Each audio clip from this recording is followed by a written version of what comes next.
United States. I have no idea what time it is down and under, but it is time for Shiny Side Out with Dave and Mecky. So I hope you have your tinfoil hat all made and cinched down tight over your ears. So take it away, Dave and Mecky.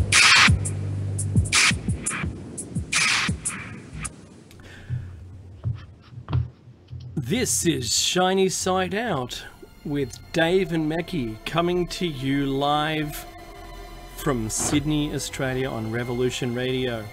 The station's website, freedomslips.com, has a ton of information, a chat room, and we're in there right now, and is FM digital, and that means it's on air, online, and on your smart device. Search for Shiny Side Out on YouTube, Facebook, Blogger, and Twitter. To like and follow us at shinysideout.net, you can find our show notes and all of the links we share with the chat room during the show. If you like, I keep doing this. If you live in Kentucky, please pick us up on FM on WZZR 101.3 or anywhere else, and I do mean anywhere else, via tuning.com, Web Radio Central, Receiver mobile app, Freedom Slips mobile, TalkStream Live, keeps going, streamfinder.com, internet-radio.com, Radio Tuner, Radio Ways, radioonline.co, and our own app, Shiny Side Out. Or you can be at home on a Grace tabletop digital radio or driving around in a General Motor vehicle with a receiver-enabled radio. All of these things, except for the FM bit, are revolutions in radio.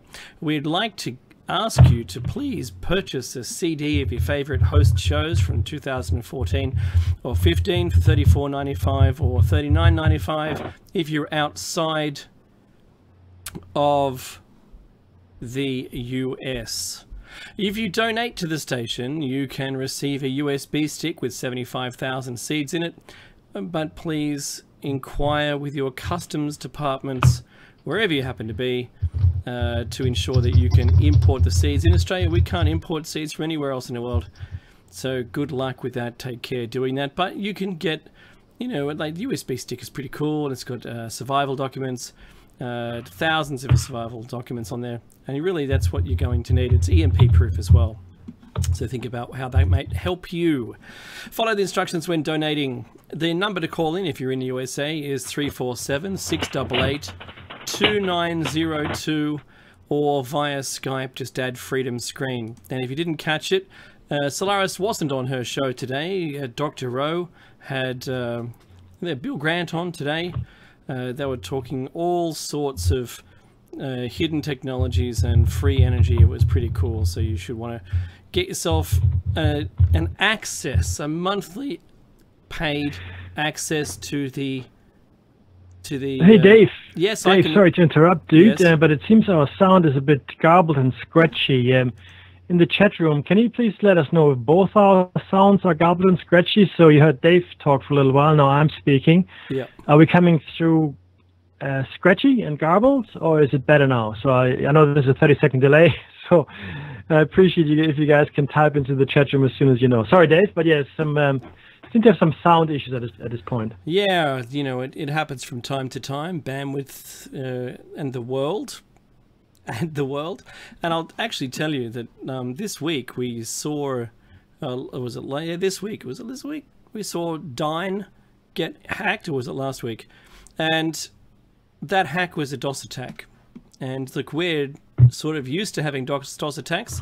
Normally we get thrown off the internet when we talk about sensitive topics. It just happens for some reason, miraculously, only when we talk about it.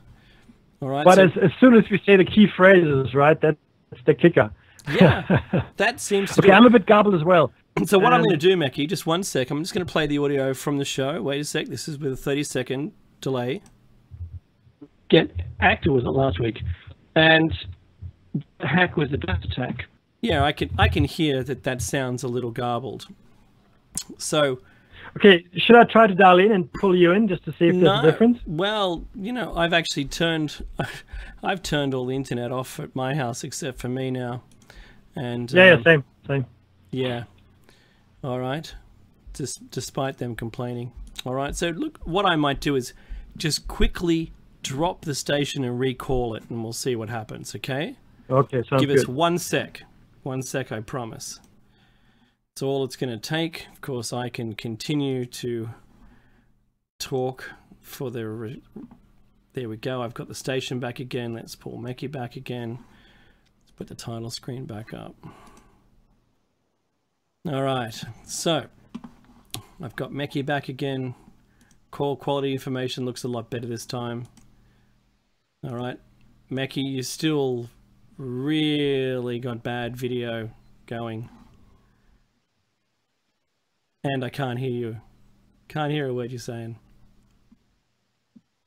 All right, so let's see how the audio goes now. We'll get back again. Put the title screen back up. All right, so I think we're just going to have to persist with this. There doesn't seem like there's anything that we could do about it. We've connected, maybe the submarine cables are filled with too much data, or maybe there's some DOS attacks on the Skype servers. I can't hear Meki at all.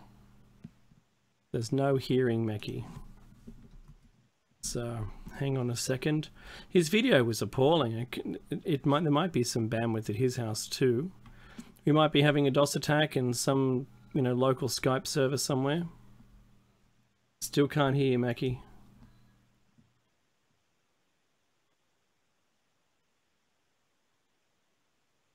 Let's see. Sorry, I don't want there to be any dead air. Can't hear you, Meki. I'll pull you back in. All right, well, let's see how we go. I mean, this is the modern world with modern technology. Last week, I have to tell you, the audio was fantastic. The video was fantastic. It's just not fair that this happens all the time. All right. And I have to tell you, my connection is like 65 meg by about 26 meg upstream. Still have no audio from you, Meki. Looks like he's attempting to rectify that. Yeah, I can hear you now. There you go. Testing. Testing. Testing your solid audio now, Meki. Well done. Testing. Okay, Yep. we're done. Good. This is interesting. But I have to say, okay. your video is nowhere near the quality from last week. Okay, that's interesting, because nothing has changed on my end unless someone put something in between. In the chat room, if you guys can let us know what the sound is like now. We're hoping it's better. So this is me talking, Meki, right now. 1, 2, 3, testing. Yeah, we're going to cut the video. I agree, Soul Wonders. And if Dave, you can just give a few sentences for the guys to get the audio. Yeah, absolutely. Testing 1, 2, nice and smooth. Smooth radio. This is the Wolfman. All right, so I can play that back, Meki. Listen, this is what it sounds like on air. In the chat room, if you guys can let us know what the sound is like now. Yeah. We're hoping it's better. That sound very good. So this is me talking, Meki, right now. 1, 2, 3, testing. No, that's awful sound. Cut the video. I agree. That's Soul Wonders. Let me cut my video. Dave, you can just give a few sentences for the guys to get the audio. Absolutely. Testing 1, 2, nice and smooth. Smooth. Okay, it seems to be better. Yeah, it does. It seems to be a little better. So, look, unfortunately, we've dropped the call, brought it back in, and I don't know if there's any more that we could do to make it any better. So I think we'll just have to put up with that. If there is anyone who's experiencing anything terrible, because when I hear Meki, his audio does not sound like that, and we've dropped the call and brought it back again. Okay. We can try one thing. If it's really not listenable, if you can't listen to it, I can dial in and pull you in. Let's do that, Meki. Yeah, I'll disconnect. You want to try? Yeah, absolutely. It's not going to hurt us at all. I'm disconnecting now. Okay, so the live feed continues to record, which is good. And Meki will be dialing into the station any second and then call me in.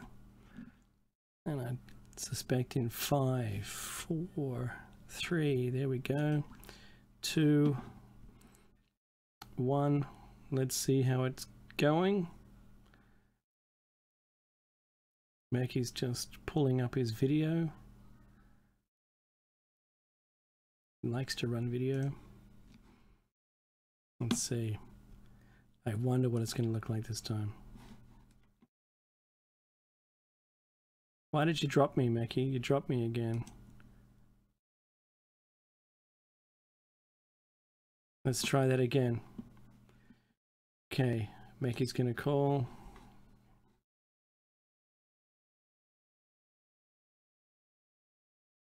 Try again.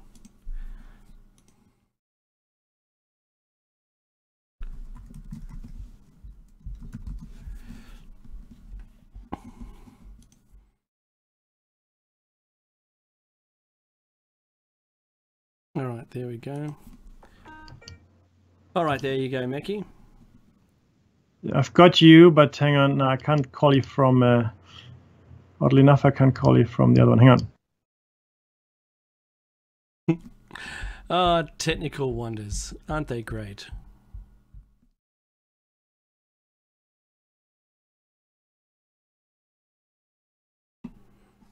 Three, two, one. I'm sure he's going to pull me back in. All right.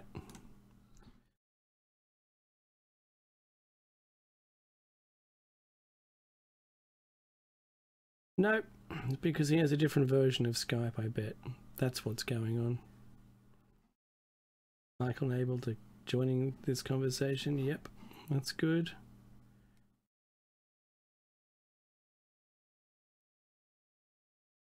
No, it won't let me connect. Good on you, Mackie. How's that, huh? Not fair. Why is it not fair? Why is it... We're trying. We are trying. Oh, goodness me. So, don't know why I can't join the call.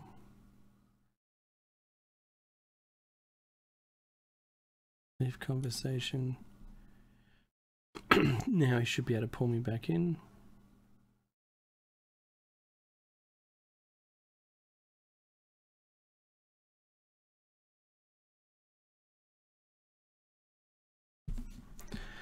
Let's see what happens.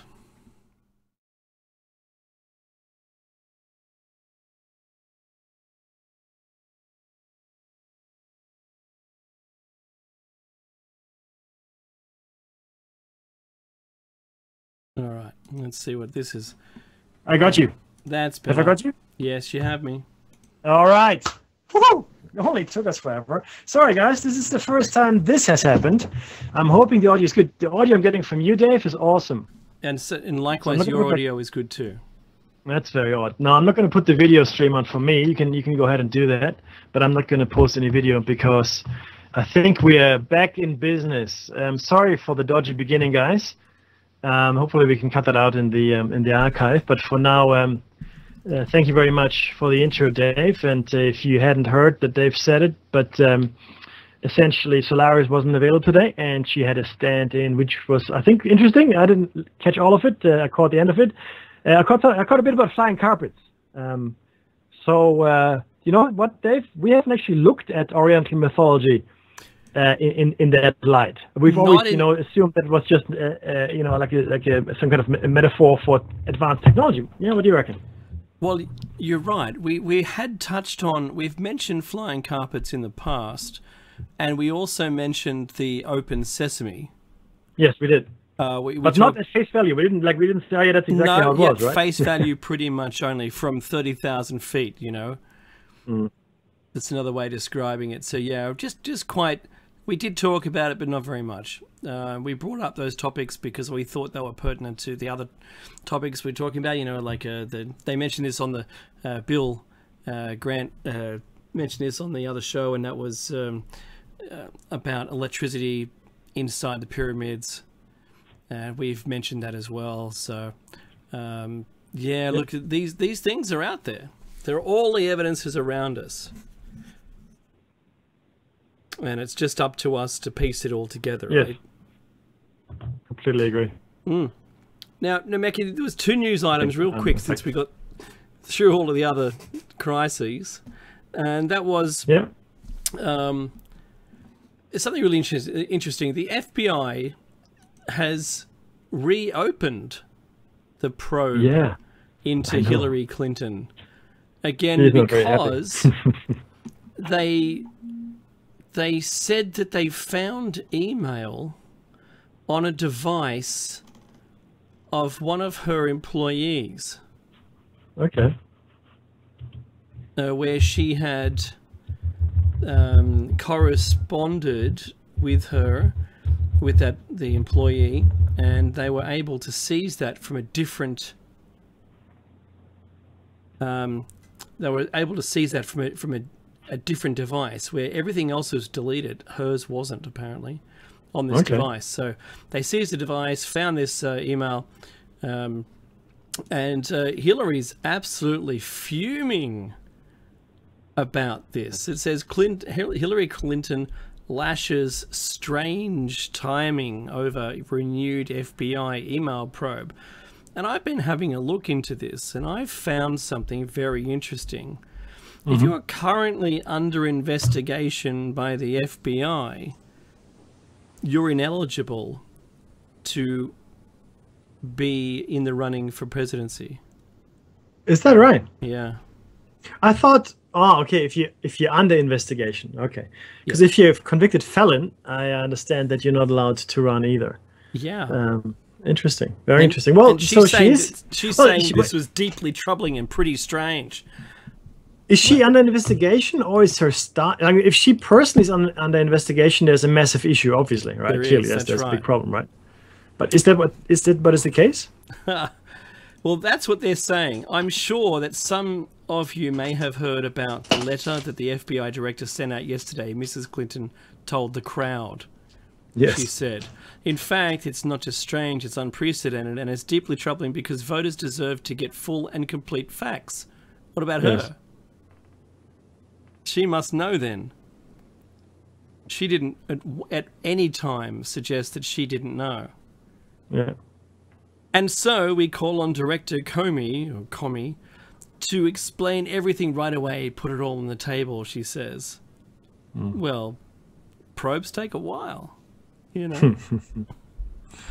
So Mrs. Clinton's campaign team is trying to downplay the new review with campaign manager John Podesta, saying earlier there was no indication the newly discovered emails were connected with the Democratic nominee. Well, that's to be seen, isn't it? If the FBI consider their due cause to reopen the investigation with her, then that's something else, isn't it? It is, absolutely. I mean, the thing is this: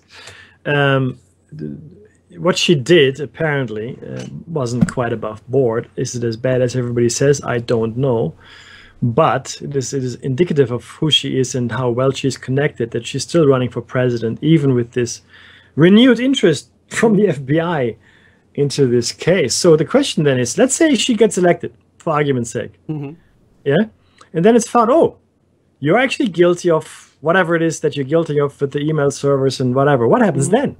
What happens then? I really want to know. Would she be impeached? Is that what happens? Would the election be I don't know, declared a failure? Would the vice president be put in place instead? Yeah. The thing is this: if you found to take any illegal substances as an Olympic athlete and you win gold, your gold medal goes to the run-up, to the next person. Right? So the medals go down one. Silver goes to bronze, and bronze goes to the guy who came fourth. So it doesn't mean then that she would give the election to Mr. Trump if he comes in second. I don't know. I don't know. That's just crazy. Well, if you look at the timeline, she was issued a cease and assist order from the FBI. Then she deleted all the emails on the server. And I mean NSA, wipe it too. I don't mean, that they're cleansing that you can't get anything off it. Because you know what, Mickey, we work in tech, right? You can format a hard drive and start using it again, and I can still get files off it from the last time it was alive. Yeah. So when we do the top secret clearance cleansing of the drives, they call it, we put a nail through it. Okay, we melt it down. So That's right. you know, the top secret stuff, or even, you know, beyond that, the highest clearance is if you got a hard drive, and we have to, you know, get the machine's end of life, whatever, we're redeploying, or whatever the case may be. The machine is them okay. into The hard a drive, though, cube. we're gonna destroy. Right. Because if it's still alive and turning, you can get data off it. Yeah. And this is the kind of NSA, we call it an NSA wipe. It's a wipe, in fact, that the NSA couldn't glean any information from it at all. So it rewrites ones and zeros randomly all over it from start to finish, and 7 times. And there's no residual data that can be gleaned from it, right? And that's what was performed on their server. It wasn't, oh, let's just start again. It was completely wiped. All the devices were thrown away and wiped, you know, destroyed. Yes. Except for this one that they found inconsequentially in a different investigation. And only through that did they discover, oh, hey, there's one of the emails we're looking for. So it's begun, this whole thing, Meki, has actually begun to question the emails just going around the internet are free text. You what? Oh, yeah, they're all free text. You can just read whatever you want. So they go between two companies, but in between, they're free text. Yep. So you have to think about that for a minute. So what that's done is it's enabled the development and the quick deployment of people wanting to secure their emails. Now, we've been doing it for a while with this thing called MIME, M-I-M-E, and where you can secure, you know, you give a certificate to one end and the other end, and you can secure your emails in traffic. But people are now conning onto this and saying, you know what, I'm going to make an app, charge you for it, and you can use this app and you can encrypt your emails backwards and forwards. All right? Yep. Should you? If, Meki, what if you and I were served a subpoena and a cease and desist, and we deleted our email server where all the evidence was? That wouldn't go down so well. I mean, it's a slightly different legal system in Australia, but if we were American citizens and doing all that stuff in America, we would be tampering with evidence, right? That you can actually go to jail for that particular, you know, juicy bit. Just on that. So, and this is where the question comes up, right? So, the Podesta emails, I found a link, Meki, and I sent it to you this week on the Podesta email on WikiLeaks. And there is a Nibiru reference. You can go to WikiLeaks and you can just search for anything you like. Oh, really? What was the context? That Nibiru is 2016, 2017. It's going to come past, cause all the damage like they've said. And they're all in the know, apparently. Okay. It's quite a lengthy email. So, is it the real email? I don't know. I'm taking it as read. Yeah. You can't unread it. It's there. It's out there.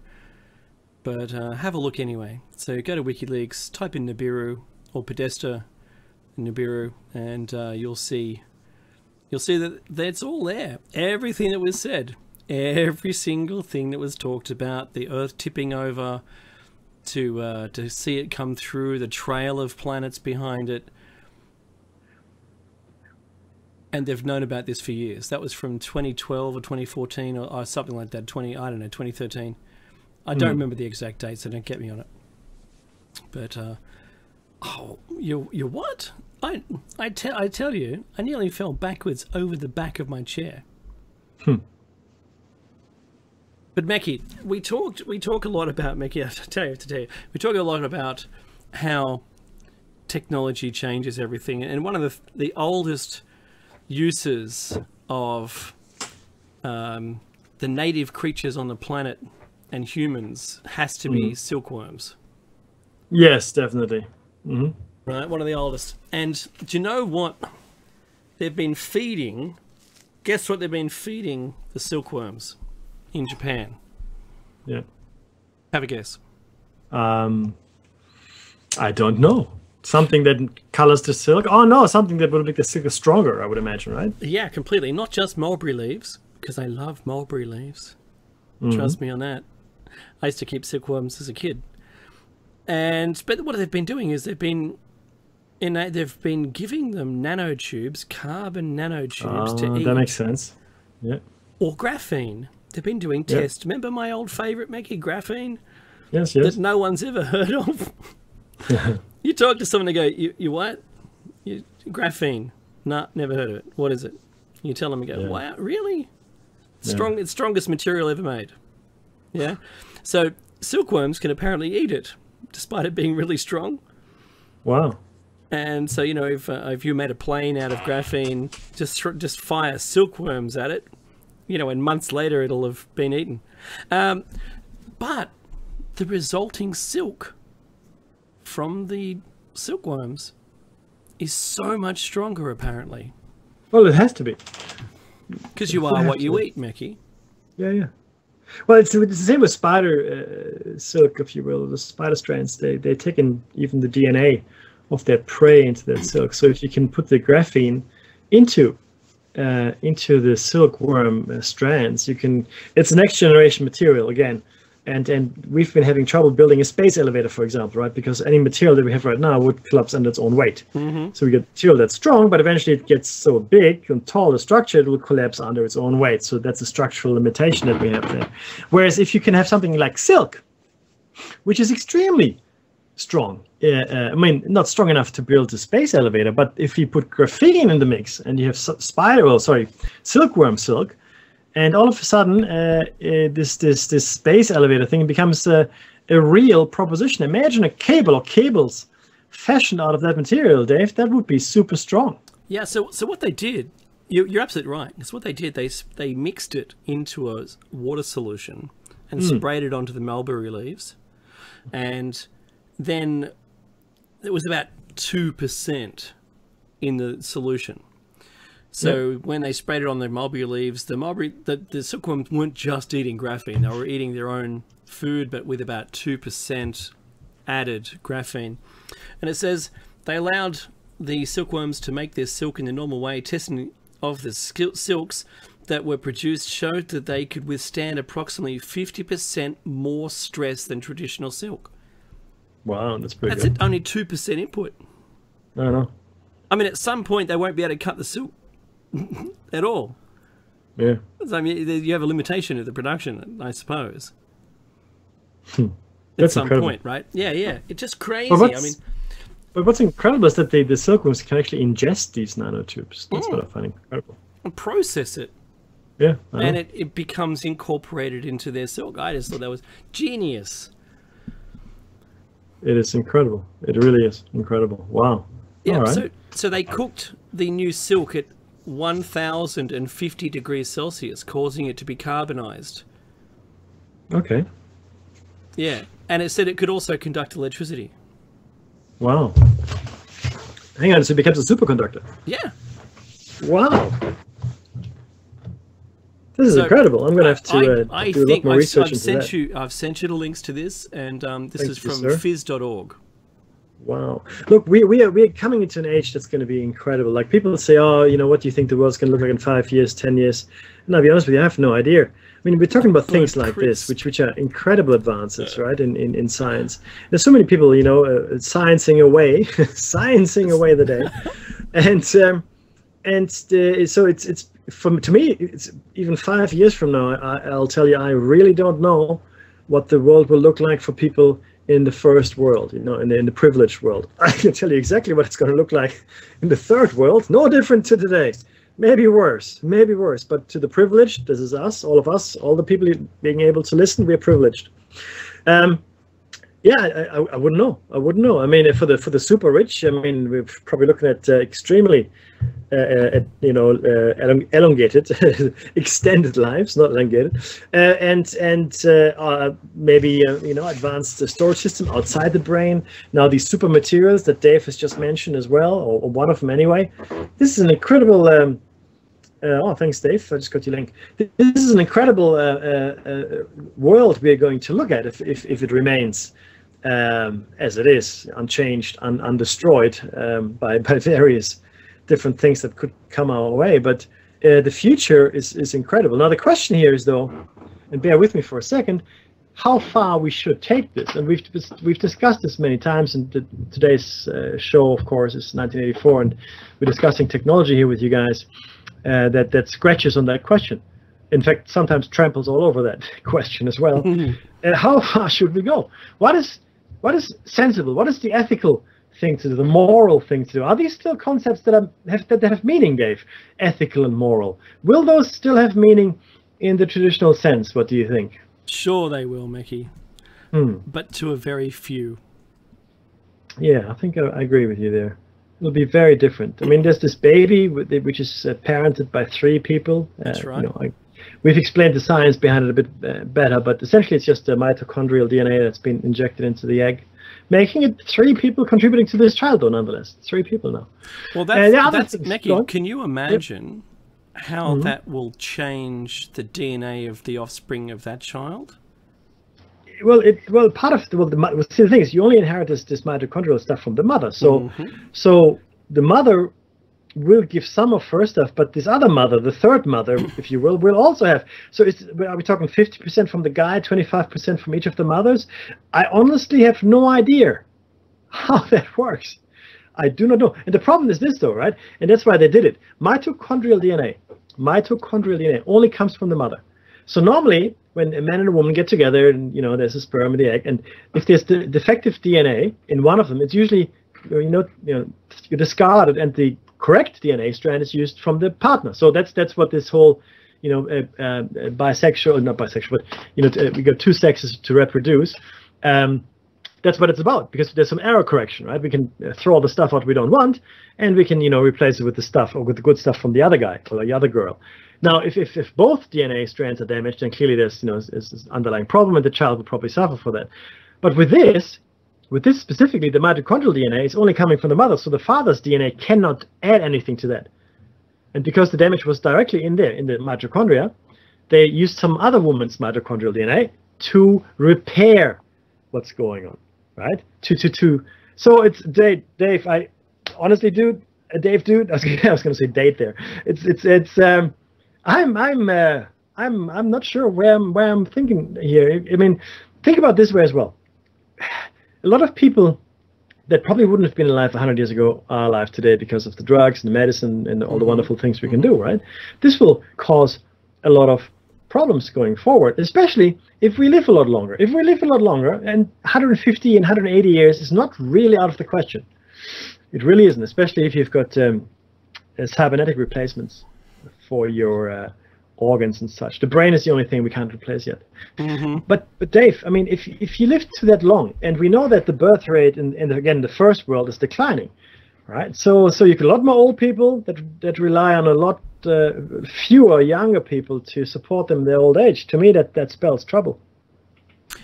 Yeah, look, I see something. I see that if I was to trend this out, so Mackie knows this. I'm quite good at trending out something, and looking at it from. That's why Mackie and I are friends. We talk about this kind of stuff all the time. If you start at some point to, Dave's also a good guy. Just now. Oh, thanks, Mackie. You're a good guy too. So if you start to play with DNA at some point, I think if you looked back at it, you'll see a single mother type again. This is that bottleneck event that we talk about. If you were to start this thing all over again, you'll get a bottleneck. It'll appear to be from one mother. We'll choose one mother that was particularly healthy in all ways, and that will get passed on. And then that will be in all the offspring from that point forward. The moment we start playing with it, we're going to find that we do the same thing that we can see back in time. Of course, everyone's going to choose the, let's call it designer baby just to make people angry about it, because I don't think that's where I don't think that's what people are really going to do with it. because I think it won't be designer babies. I think the first thing is everything becomes militarized.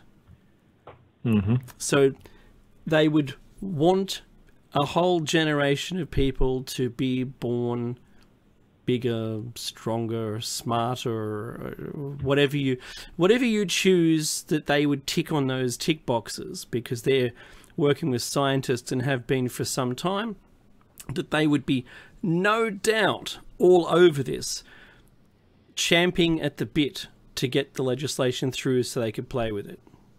Mm-hmm. Because that's all we are.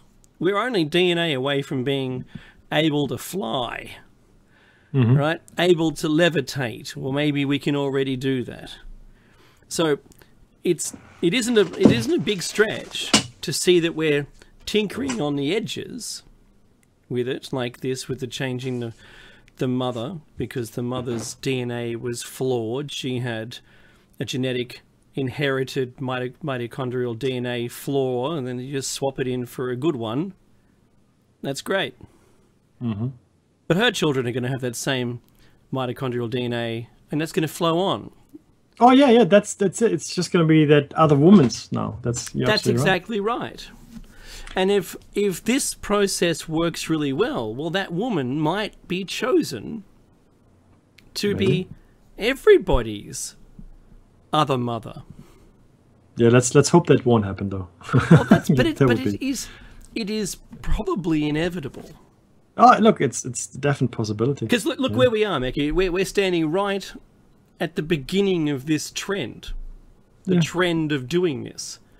So I don't throw it away. I think it's more than likely we're going to start doing all this thing, and maybe we'll get 36-foot people in, or maybe make people clear, or be able to change their skin color, or be oh look, we were standing at the precipice of something that is potentially irreversible. Breathe underwater. There's a science fiction story which I read years ago. It's written in the 40s or 50s, I think. I can't remember who wrote it. Maybe Murray Leinster, Keith Lorimer, one of those guys.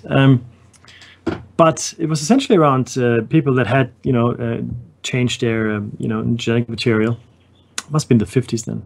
Anyway, point is, travel, fast forward 200-300 years into the future, and they're traveling back in time to get pure DNA samples because something had just gone completely wrong. And the DNA that they all had was no longer as fluid or resilient as our DNA, like they assume in the story today is. And if you think about it, and if you believe in punctuated equilibrium or adaptation, things like that, then clearly our DNA self-selects at times. Because I've always had this question, Dave, and you know this, right? We've discussed this many times. If the evolution is truly blind, it's a complete random mutation that's pushing it, right? So that's in my opinion, is probably the strongest argument against evolution.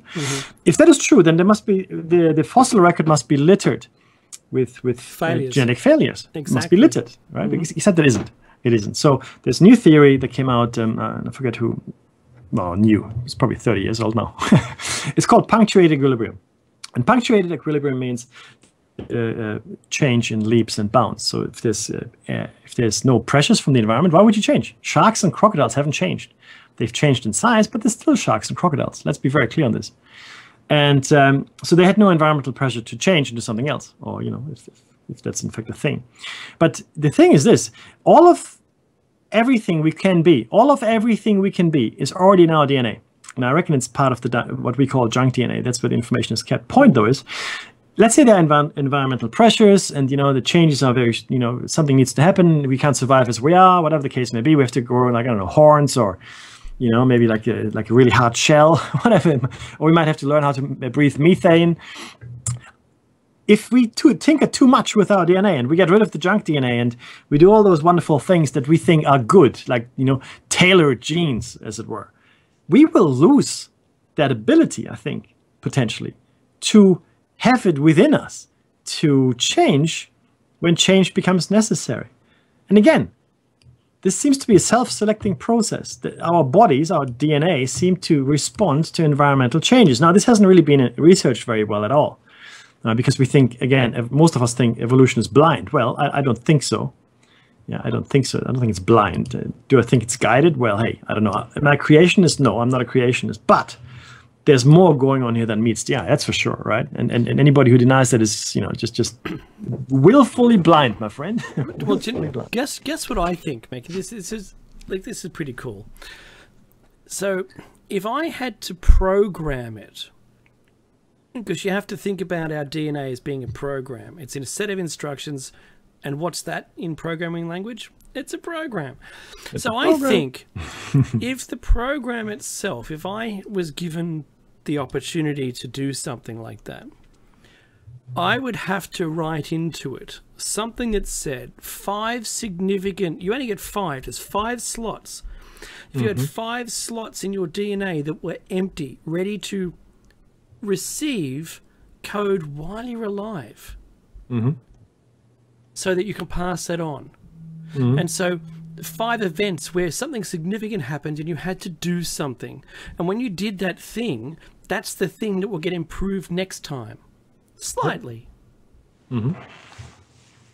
That seems to make sense, because we don't, if you have it, look, there's very few creatures that have to nurture their young and teach them. There aren't that many of us on the planet as different species of animal and creature. Most of them have a complete memory of everything that they're supposed to do. They understand that they've got a program, it's hard-coded, it works, and voila. We don't. And some people will be just excellent runners. Some people will have an innate fear of spiders. Maybe that fear was one of those things that kept their parent alive.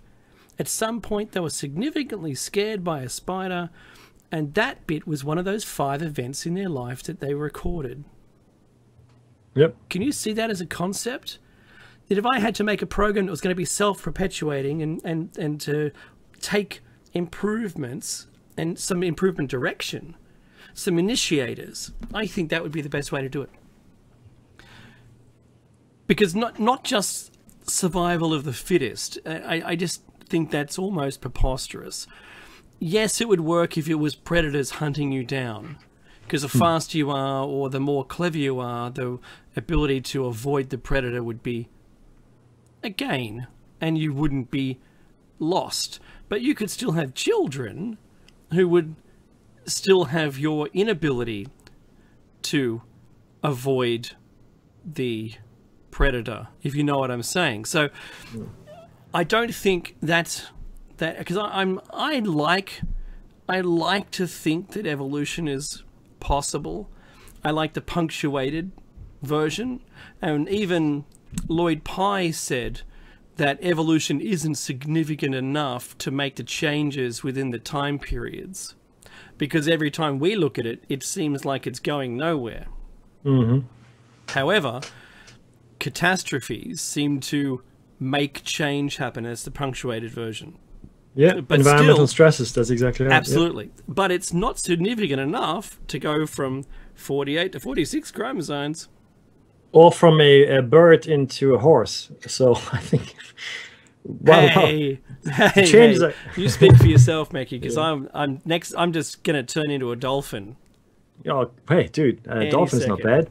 I'm going to be spacefaring a space whale. That's me. I'm going to be a space whale. But there's one other thing I wanted to bring up about DNA, which I've now noticed more and more. In Australia, we've got something called Ancestry.com. And Dave, I'm sure you've seen the commercials when you do watch TV. Ancestry.com essentially allows you to go online and search for your ancestors and build a family tree. It's pretty cool, right? But what it does, it's like people in the government, I guess, and volunteers have put all the documentation, such as it is for the last 200 such years in Australia, online, and cross references. So it's a searchable database. It's completely relational, which is fantastic, right? That's good. So off you go and do that. But what you can do now, and I don't know if this is the same around the world, in Europe, Germany, or the US. I don't know, guys. So you let me know. Same website, Mackie. Sorry? It's the same website. It is, right? So essentially what they're now offering is free DNA tests. So you send your spit in, because it's just a swapping from the inside of your mouth. That's right. Sufficient for the tests. And you send it in, and they tell you if you're like the percentages of whatever you are. 50% Scandinavian, 12% Mongolian, 3% Sudanese, whatever. Whatever that mix, that genetic mix is that is you, comes back as a pie chart, and I'm sure there's more to it than that. However, they're now building a DNA library. Now, they've already started that, I'm sure, at birth DNA, some extracted from children in certain countries and so forth. Now, though, you're sending away with it, and because the website has got all of your relevant data, so it's actually a website that's up to date with you. It can trace your family history, family connections as well into, however far back it goes. So it can build a pretty accurate picture of you as well. So including recessive genes and things like that, by comparing records from your ancestors, not necessarily the genetic records, but, pictures and descriptions, whatever. So this is a very comprehensive way to build a very comprehensive database on the DNA of people that are willing to get the test, and it's free. Bow! If something is free, ask yourself why it's free. Order your free test today. Hey, why don't you get Soma? It's free. The first 5 hits are free. Soma. Yeah, but Mackie, what go on? who's paying for those tests? I bet it's not Ancestry.com. I bet it's the government, and I bet they've got access to all of those records. What an easy way to sample everything. Just like Facebook is a front for the FBI. Yeah. You're right. All the data, every bit of data that we share with everyone else is such. I think it's never been such a boon for them. Yeah, and so Ancestry.com, I believe, is exactly the same. Yeah. How can it be free? It costs about $1,000 to get a DNA test done. I know, and the thing is this, because I don't know why people are complaining about privacy. Stop already. If you're on Facebook, don't complain that your privacy is at risk. It's not at risk. You've given everything away. That's everything. Right. If you fill in these sweepstake forms or you want to enter a competition online or whatever, and you put your real information in there, it's privacy. Goodbye. And look, there it goes. See, Dave, it's just this. There, just wave it goodbye. There it is. Yeah. So so you're right. So Facebook is one. It's the other, but Facebook is probably the most obvious. And then you give your DNA information away. Well, you might as well just hand them your credit card. Give them your credit card, bank account. They're going to take that anyway. Here you go. Off you go. Take it all. But they've already got that because you had to sign already. What? That's right. And so, what are they really looking for? That's my question. What are they really looking for? Exactly. They're looking for something. Yeah. They're looking for something, okay? And I've got my theories, and Dave has his theories. Yeah. We've shared them with you, and there are bloodlines. There are, okay? And there are people that are different from other people. There is that. There are people that are different from other people. There's brain chemistry that's different. There's the blood types are important as well, guys. Yes. Blood types. Genetic quirks, as it were. So let's make no mistake. They're looking for something. I'm just curious how long it will be, Dave, before people start disappearing based on the DNA information they've given out. Oh, I'm curious. I really am. Yeah, absolutely. If you tie into that, look, we've only got 9 minutes to the top of the break. That's crazy how that works. But it's topical. It's topical. This is all about. Yeah, you're right. So, but if you look at, you have a look at this, yeah, and so tie in some things that we currently know about the government and the wishes of the globalist elite, and Agenda 21 comes to mind. Mm-hmm. So who are they going to save? What bloodlines are they trying to investigate here? What special skills maybe that some people have? Yep. The next question comes up. You mentioned blood types, and then you've got abductees, you've got MyLabs. What are the governments looking for? What, honestly, are they looking for? Because remember all this freedom that we've got, Mackie, all that freedom that's been taken away from us. Every time they mention freedom, they've got a straw in the back sucking up the rest of it, like a vacuum cleaner sucking up the rest of our freedom. Well, I think it's good that these freedoms are being taken away, because people hate us for those freedoms, and that's why they are terrorizing us. Yeah, take all our freedoms away so they can't hate us for our freedoms anymore. Don't terrorism me, man. Here's my freedoms. Don't stop terrorism me. That's right. Oh my God. Really, people, freedom. These freedoms, by the way, let's just be very clear here once again, and I know this is what I like to say, let's be clear, are freedoms that our ancestors collectively fought very, very hard to obtain. The right to assemble, the right to form a union, the right to strike, the right to peaceful resistance. They laid these their things. lives on the line for these. Yeah. The women's vote. You Yeah. might think, oh, Suffrage. yeah, big deal. It didn't exist 180, about 130, 140 years ago. It didn't exist. No women's votes. None. Zero. That's right. They were slaves as well. Guys, Dave, these are hard fought freedoms, if you want to call them that. Liberties. The French had a revolution and chopped their king's head off for it. Yeah. So this is real stuff. If it's taken away, I mean, in our society, we have it pretty good, we think, we got a full belly, we got a nice warm bed at night, that's all good. Nice big You take television. our freedom away, they will take all the other stuff away from you eventually. Everything is going to be taken away. Yeah. You have to not let them.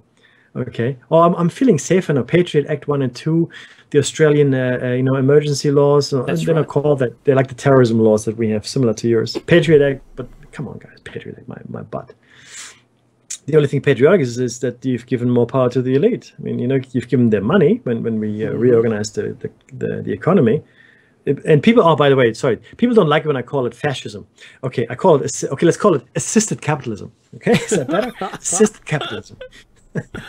Okay, it's got like a Zimmer frame, right? Come on, Mr. Capitalism, you're not doing too well. Let me help Come on. Oxygen bottles, quick, defib. you. Seriously, come on. Sorry, before the That break, is- one very you're quick thing. absolutely right, Mickey. No, I have to tell you, that's one of the most apt descriptions of capitalism right now. I was trying. My plumber was putting my taps in my new kitchen, which we borrowed money from the bank for, and I said to him, this is funny. I said to him that you know what, we had a long discussion about our freedoms and this whole thing, Mickey, that we're talking about right now. Every single person I know has seen all the YouTube clips. They've seen it and they're all thinking exactly the same thing. Mm-hmm. He's my plumber. Yeah, great guy. And I just can't believe that we've done nothing about it. We've let it all happen. Mm-hmm. Are we being dumbed down so much? And maybe there's a frequency in the air or the chemicals in the water or in all of our food to stop our resistance.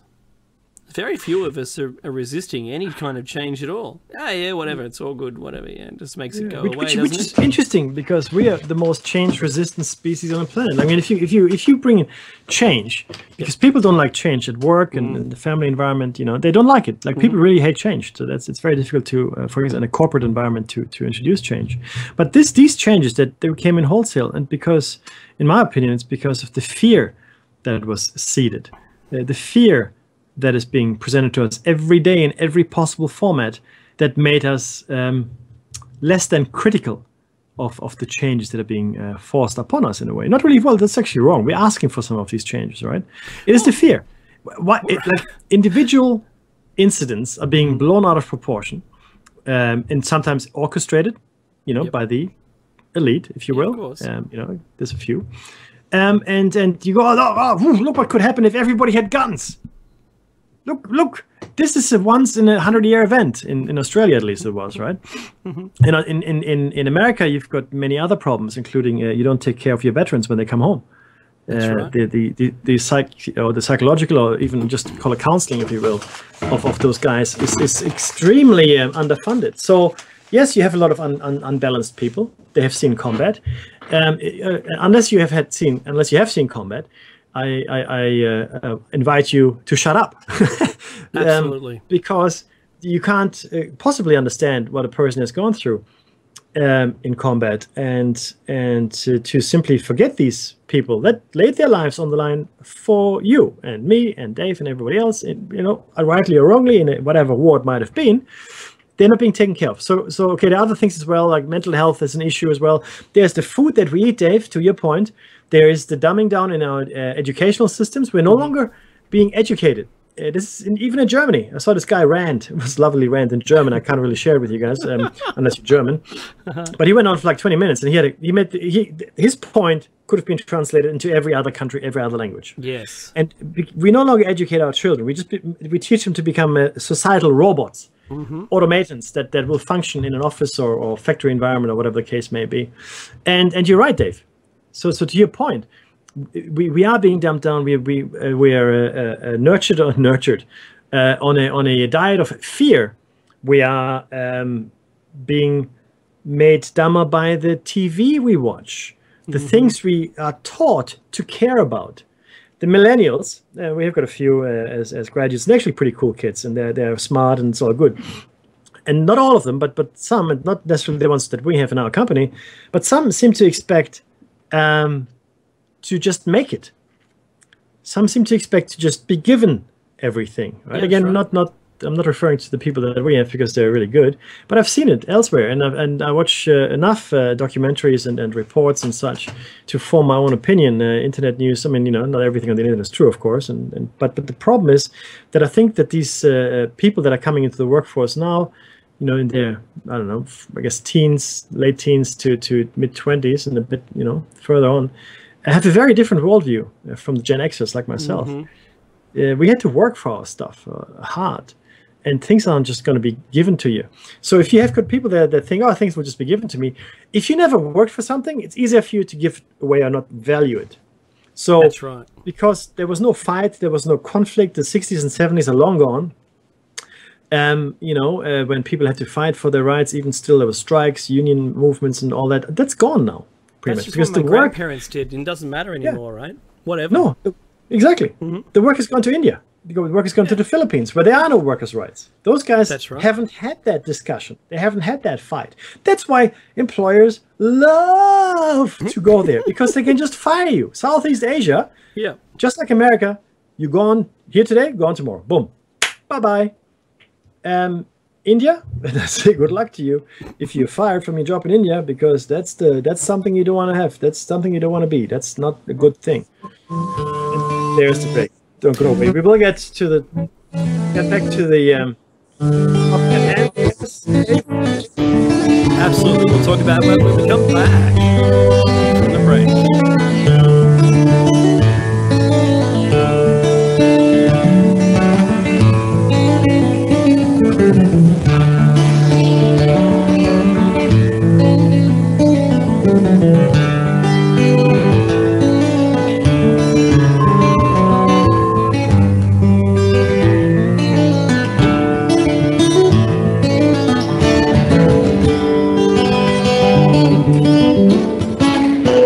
Listen to Revolution Radio at freedomslips.com. And we'll be right back after this message.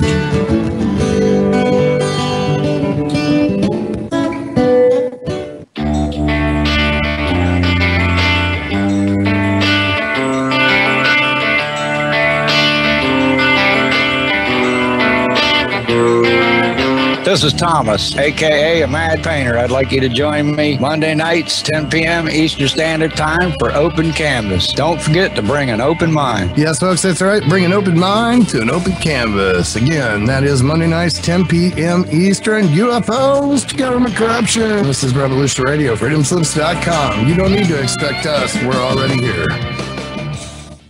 There is no denying the world is awakening. We see it in the global uprisings and demonstrations of the people around the planet and the new way of thinking and living that is arising naturally within each one of us and our communities. I have been a major player in this global shift and movement for over 20 years and have helped tens of thousands of people around the world change their lives and find their voice in order to help create the paradigm change we so desperately need. Join me here at Revolution Radio on the Just Bernard Show every Tuesday at noon Eastern Time for 2 hours of powerful interviews and discussion with some of the most influential visionaries of consciousness, alternative media, and suppressed knowledge. We promise to reveal the real matrix and empower your human experience.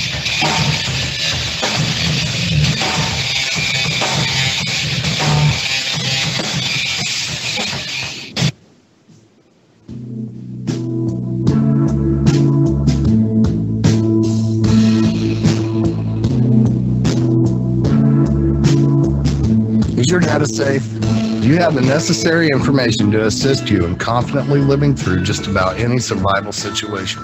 Is survival and gardening, off-grid living, medical knowledge, or even natural or man-made EMPs on your list of personal concerns? Do you have your documents and your personal information in a safe place in your hands where you know where it is? Well, check out our preloaded EMP-proof thumb drive. Over 3 gigs of survival documents and how-tos, plus the USDA offline food preservation website, and much, much more, including a surprise bonus we just can't tell you about here. With plenty of room left over to store your most important documents. Imagine if a megavirus or computer failure took out your bank, or all the banks for that matter. Are your banking records safe in your hands? So when they get things fixed and repaired, you can say, hey, look, this is what I had. You have it. I want it back. Is your personal data safe? Family records, addresses, phone numbers? Well, squeeze on over to freedomslips.com. Yes, that's www.freedomslips.com. Click the banner on the homepage for the EMP-proof bullet drive to get the full scoop of everything that we offer. So, folks, keep your data safe for your peace of mind. Revolution Radio, freedomslips.com. You don't need to expect us. We're already here. Ladies and gentlemen, can I please have your attention? I've just been handed an urgent news story, and I need all of you to stop what you're doing and listen. On the go? Still want to listen? Don't have one of those fancy phones with too many buttons. Don't know what an app is? Or you don't even care? Well, we got you here at Revolution Radio. Now you can dial in 24/7 to listen to our shows. We have a number for Studio A and Studio B, and best of all, it's free. Don't forget, carrier charges for your cell phone provider may apply though, so check with your cell provider to make sure. So ready? Here you go. Get a pen. Here's the number. Studio A is 712-432-6958, and Studio B is 716-748-0112. Thank you very much for listening to Revolution Radio, freedomslips.com, the #1 listener-supported radio station in the world.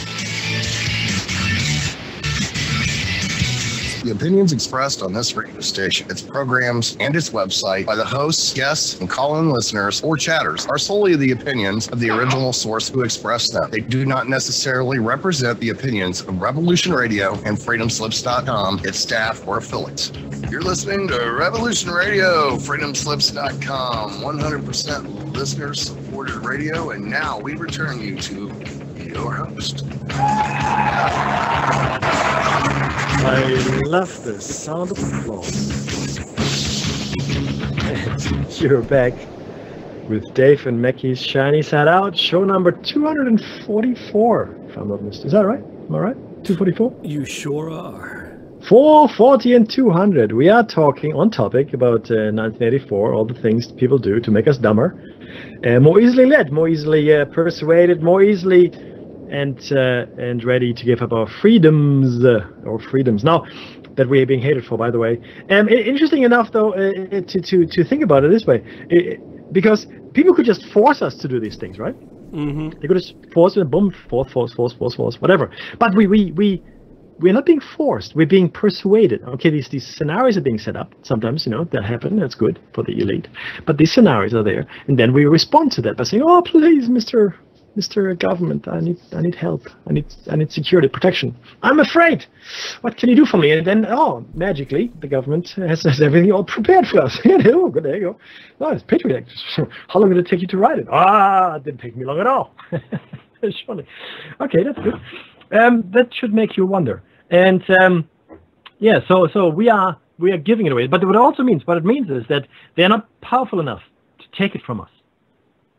They're not powerful enough to take it from us, guys. That's a good point. This is important. Mm-hmm. Okay, because they wouldn't bother to try to cajole us, if that's a word, into complaint. Yeah, so using all of the advertising techniques, they set up the need for it, and then we ask for it, and then they give it to us. Mm-hmm. They provide the problem and the solution. Yeah. So we're incapable of discerning that from real information. And that's where we've stopped questioning what the government says. Oh, the almighty government says just to be safe, I need the Patriot Act. I need all my freedoms taken away so I can be safe. Wasn't I safe a minute ago? Aren't I still safe? No. I'll tell you what, Dave, I'll help you. I'll make you safe. Just come here under my wing, and all you have to do is just whatever I say. That's it. Is that all I have to do? Is it that easy? That easy. I'll make it easier for you. I'm doing that now. Take this little Prozac and make you feel good too. It's in the water. It's in the Californian water. Trust me on that one. You just sent me an awesome link. Can you just elaborate on that? I think it goes to the point of the food we eat and what it does to us. Okay, so think about this. Now, this is in context, Meki, with our 1984. And this is... Meki, would you like to lead us in first?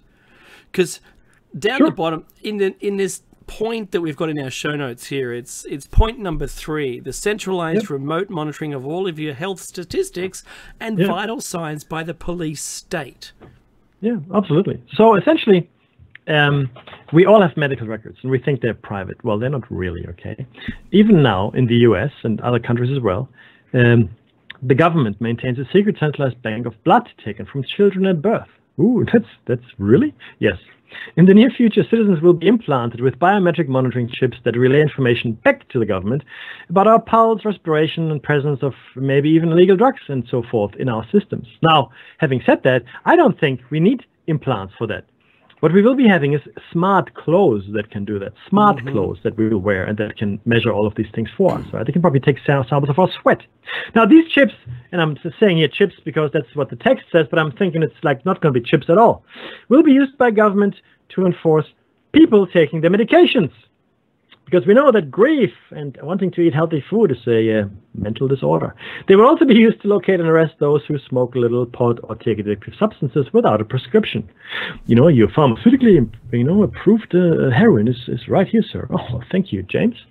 But most importantly, these chips will be used to monitor nutritional levels and make sure no one attains a high level of vitamin D, for example, which promotes clear thinking and strong cognitive function. We need more sun, guys. Under scientific dictatorship, the sheeple, that's you, me, and Dave as well, I'm sorry to say, must be kept in a state of chronic nutritional deficiency in order to be easily controlled. That's what Bertrand Russell said. Bertrand Russell said this 130 years ago. I think, 130 years, he said that. This will all be sold to the public as a way for the government to monitor their safety because the government will claim too much vitamin D can be dangerous. So they will set up a safety limit to the lower threshold of cognitive awakening, making sure that everyone remains in a mental stupor as they live out their state-run lives. Now, this is vitamin D is just the one. You can extend it to other things, and what Dave will tell you in a second leads right into that. All nutrition that we take into our bodies makes us who we are. Makes us who we are. Now, this is my 8th week of doing this treatment I've been on. I've lost about 25 kilos. I have not had any refined sugar, coffee, chocolate, red meat, blah, blah, blah. I had none of that. Alcohol even. I had a glass of wine, I think, at some point. But the point is this. You control what you put in your body. And I haven't been clearer in my thoughts in a long time. In how long, Meki? In a very long time. Have you not felt this way mentally? Yeah. Oh, look, it's been years, I reckon. Years. I mean, when I was a compulsive gym junkie, running every day and cycling and going to the gym, in my 20s, I probably had this clarity. I was sweating all these bad stuffs out of my body because sweating is a very good way of getting rid of all these, I don't want to call it toxins because there are certain influences, but, let's call it toxins for want of a better word. Anyway, point is, I feel mentally very clear, but people say, well, you haven't really eaten very much. No, I haven't. And you'd think that'd be a problem. Yes, I have been losing weight. That's true. I'm not non-functional, though. I'm completely functional. I'm working still. I'm looking after my 2 girls. I'm cooking, cleaning, whatever, helping my wife wherever I can. And my mood is better, I think, as well. So the point is that we are responsible for what we put in our bodies. I understand why people choose cheap foods because they don't have much money. I get it. There's no judgment here. But you can eat cheaply and you can eat nutritionally as well. You can eat cheaply and nutritionally. What we do, though, we take the easy way for the most part. We take things that are already, cooked for us and prepared for us. I understand that too, but that's the easy way. Let's try to do it a little bit harder. It can be even cheaper than what we buy at the fast food joints. It can be cheaper. It won't be easier, but it'll be cheaper. Sorry, Dave, but this leads right into that thing that you. It sure does. To add to your point, I think firstly, the technology that we touch, that we come in contact with, I have to raise this because I think this is really important. I've been following a line of research that suggests that a small circuit board about as big as a business card, that if put against your skin, would be able to read whether you had cancer or not, or be able to read your blood sugar levels, or just from the couple of contacts that it has, the copper contacts on there, be able to determine a bunch of your bodily functions, health status. Think about this. What's your Fitbit doing on your arm? Exactly. Think about that. This technology, this point 3, talking about being able to positively monitor you, well, it's for your health, right? Not so. They would eventually be able to see everything they need. At the moment, Meki, as we know, they've got in the sewer systems detectors looking for drug abuse clustering. Yep. Yeah. Okay, so Fitbits looking at healthy people, probably tons of cocaine use if we're looking at Wall Street or something like that, people with a lot of flash money ready to burn. Yeah. Goes without saying. Yep. So because I think it's, with any of those, any drug at all, there's only a certain lifespan of you being able to be, what's it called? Not active. Half-life? No. No. Of you being able to be still an active member of society. Oh, I see. Yeah. So if you're an alcoholic, there's, if whatever drug you're abusing, there's going to be a point at which you start to fail in your participation in society. So you start to feel at life. Yeah.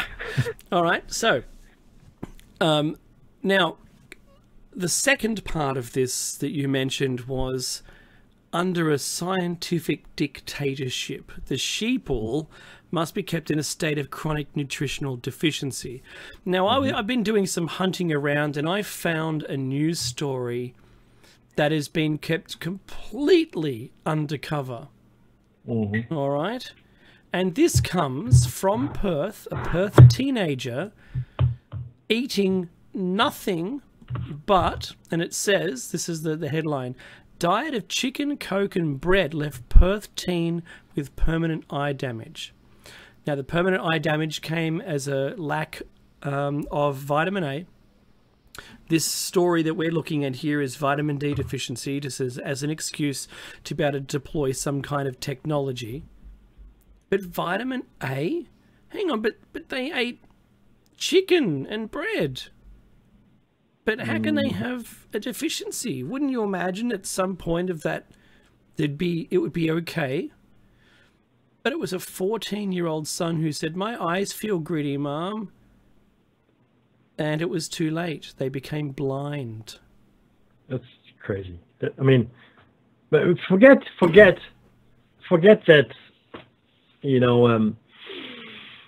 clearly they took the easy way here, Dave, but I mean, as a parent or a supervising adult or something, you should understand that this restrictive single diet of a single ingredient, be it chicken or potato or whatever it is, cannot be good for you.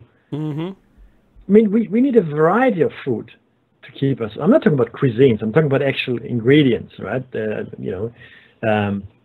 I mean, good if you eat different cuisines, good for you, but you can eat the same, like you can eat, modern Australian or only Chinese or only Korean food and you'll be fine as long as you eat across the spectrum there. But to just eat Kentucky Fried Chicken at some point, and then for 8 years, Dave?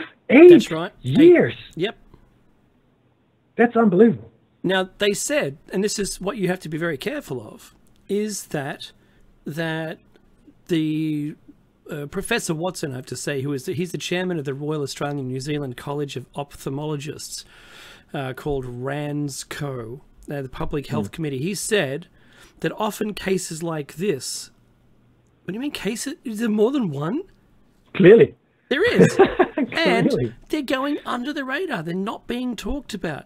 He said they're missed, that these kind of things are missed because the patients didn't look skinny or malnourished. Yes. Okay, so scratchy eyes, not skinny, go away. But the thing is this, and there was a recent case, a couple of years ago in Australia, other cases in Europe as well, where people were malnourished, but the doctors in the first world, be it Europe, America, Australia, whatever, can't diagnose the symptoms. They're not used to seeing that. They have no idea what they're looking at. Clearly, you're not feeling well. It's probably some kind of flu. No. So malnutrition and even starvation are not things that the Western first world medical professional is equipped to diagnose or even treat. They can't recognize because it's not something that they learn about much. And then you probably never encounter it en masse unless you go to Africa to help out or whatever, This is a real problem. So these kids, this kid here, for example, but not just this one kid. I mean, you look at The Biggest Loser or shows like that. The nutrition that these people have in the UK seems to be specifically bad. Of course, they're eating a lot, and they might even be fat. They might even be obese, but they're malnourished because they're missing vital ingredients. Absolutely. Now, the story I have to give you the end of this because this is the state of the nation. Remember, Mecki and I talk about near food. No one's taught that these foods are dangerous. That's right. All right. So the child, the 14-year-old, now 16-year-old, from when this trouble began, has recovered the use of one eye nearly completely, but the other is permanently damaged and is blind in one eye. Wow. Right. And that's because supplements and drinking vitamin-filled shakes was the only way out of this.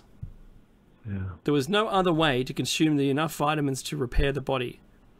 And I think, I'm still convinced, that no supplier of any food it's like responsible service of alcohol. There should be a responsible service of food where you have a card and you can't buy it twice a month. Yeah. Maybe once a month or something. That's a good idea. That's a very good idea.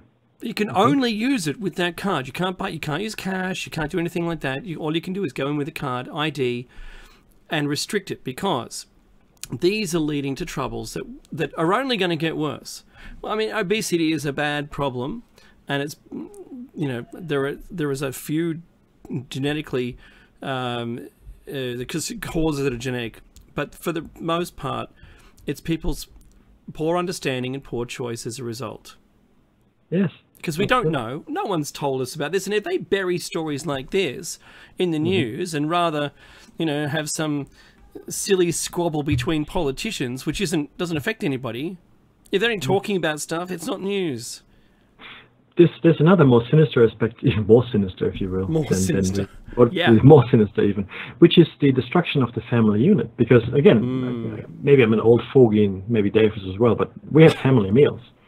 So every meal that I had before the age of, I'd say 20, certainly 20, or most meals, I should say, were home cooked. I mean, we ate out occasionally, on a special occasion, but for the most part, my mom prepared breakfast, lunch, and dinner for us. I would sometimes, when I went to all-day school, not a boarding school, but all-day school, we had lunch in school, or mom would pack me lunch.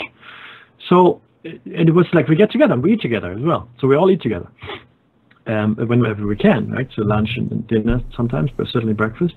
And having this fast food culture and taking food away or eating on the way somewhere or you're rushing your food, and that whole home-cooked meal atmosphere just goes out the window. And for the most part, I mean, back then we didn't watch TV when we ate. We actually sat at the table and ate together and talked.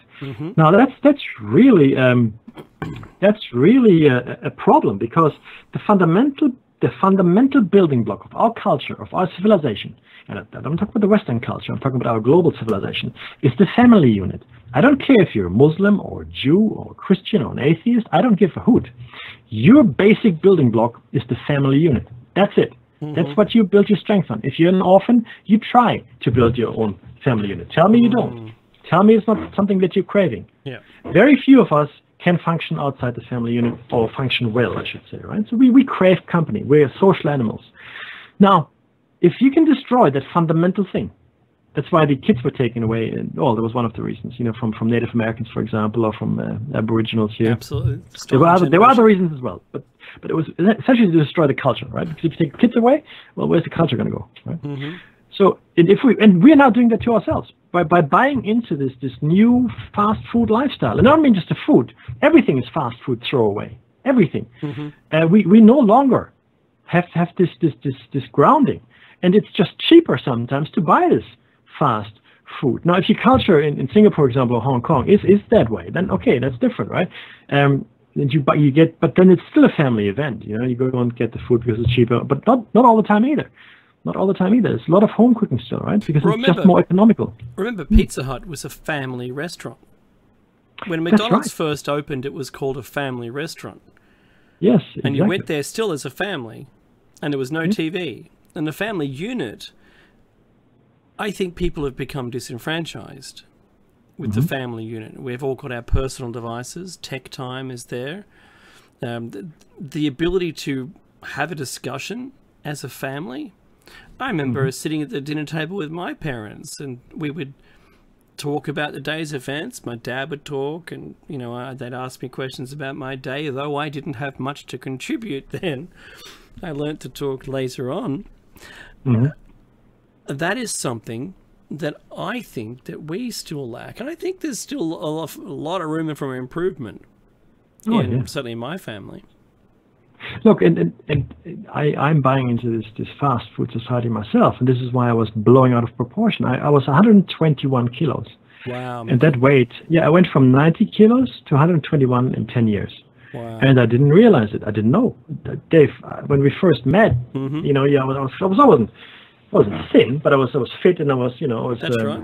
I guess, that all went out the window when I bought into this lifestyle. But it was me. It was me that made me do it. Me. I'm to blame. There's no one else to blame. It's me.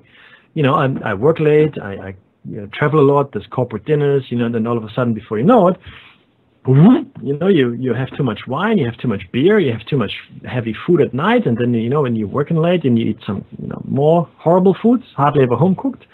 It's a horrible thing. Now, so my wife and I were trying to reintroduce with a vengeance the family lunch, dinner, and breakfast, right? And again, now I feel much more motivated, and I will make the time, Dave. I promise you that. And everybody out there in listener land, please make the time.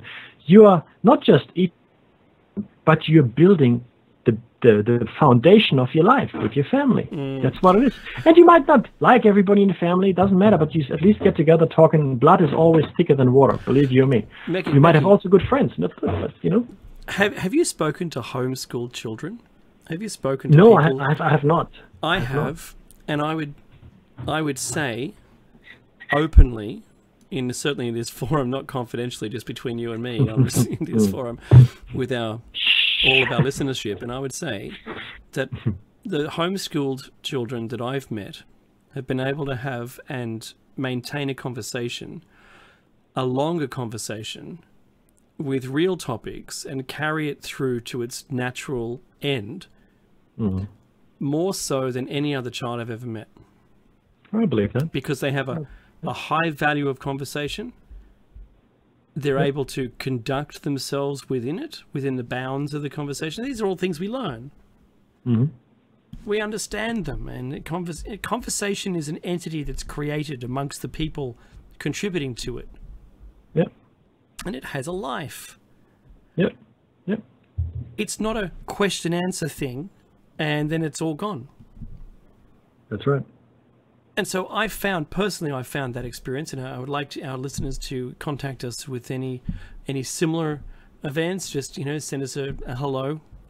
My kids are homeschooled, and, and they can have a great conversation too. I think these are really important skills. And I think, Meki, as I said, disenfranchised, I think we're all becoming separate entities. Yep. And face buried in their technology. Yeah, complete isolation. AR, VR, buried in your game console. I live in a fairly closed neighborhood, so there's not many streets that I have any through traffic here. Mm-hmm. And in the mornings and the afternoons, I see some kids on the basketball court. I see some kids playing in the playground. But then I think about how many people and families must be living in my neighborhood. The streets should be choked with children playing ball, running around, whatever. But they're simply not. They're simply not. Yeah. In my day, and again, I'm a child of the 60s and 70s, guys, so bear with me. We played outside. And in Germany, the summer is very benign, and the summer light lasts a long time. So at 10 p.m. we could still play outside because it stays light much longer. Okay, there's a lot more sun activity because it's the curvature of the Earth, it's the tilt. So essentially, the northern summers are much longer days than here in Australia or in parts of America, I guess. So it was. And you're right. So this isolation. It's being forced upon us from every angle. So any angle that you look at this problem from will come up with the same conclusion: isolation of the individual, because the individual is weak. Remember, united, we succeed, and divided, we fail. That's true. Keep true. reflecting this back at Agenda 21. What's the ultimate goal and a solution for all of this? Now, Meki, if you don't mind, what I'm going to do, I'm going to take this to the point number 4 here. Yeah, in fact, we're still on food. That's perfect. Yeah, That's right. So the topic is the total secrecy of all food ingredients, sources, and places of origin. Now, just straight away, I'll say I understand some of the secrecy.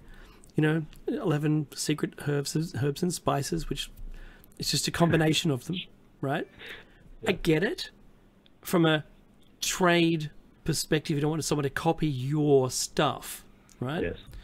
However, packaging them, listing them in order of quantity and their source and origin is very important. Okay, so as the food industry is increasingly invaded by junk science, GMOs, anyone, is what the writer of this article said, efforts will increase to hide all of the chemical ingredients in food products and rename dangerous sounding chemicals into nice sounding chemicals. The corn, do you like the way I inflected that? The Corn Refiners Association is already trying to rename high fructose corn syrup into corn sugar. It sounds nice. Can I have some? Because I want some of that corn sugar. I don't want any of that high fructose corn syrup. Whatever that is, I don't want it. Oh, my grits, yeah. Aspartame. Is that aspartame? Yeah. Is now going to be called amino sweet. You what? And MSG has been renamed like things like yeast extract or Tarula, yeast powder.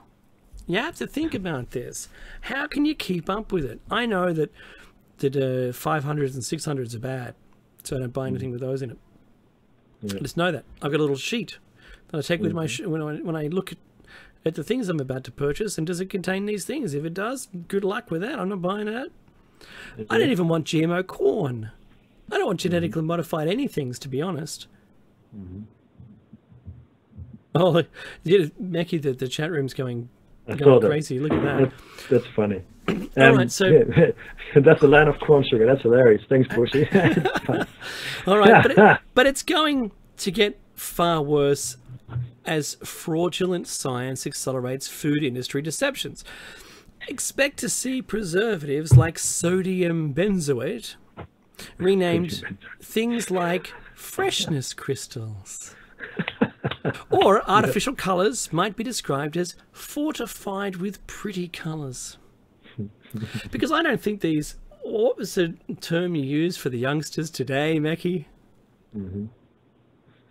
What was the term you used?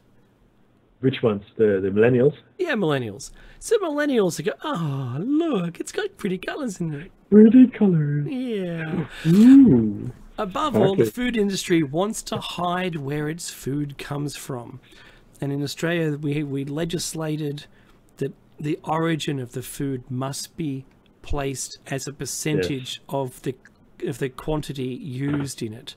Full disclosure, yes. Full. Yep. Okay. We'll see how long that lasts. Oh, well, you'll see how they get around it is really what I'm going to be looking at. Freshness. Because all of those categories are bad news for your health. Yes. If you're in, the whole argument in Australia is you're supposed to be able to make an educated choice about what you put into your body. Yes. In England, compulsory genetically modified notifications on the packages. In America, not so much. That's right. Everyone hates it. They don't want it. And they don't want palm sugar. But you try and find it. Good luck to you. Just says, Oh, look. You can find organic foods. You can find the food that you want to eat. But you know what? It's going to cost you an arm and a leg. It's going to cost you an arm and a leg. And the thing is this. Can you trust the people that are selling it to you? Unless you make it yourself, you grow it yourself, you raise it yourself. Tough to understand what it is you're actually eating. Whom do you trust at what point, right?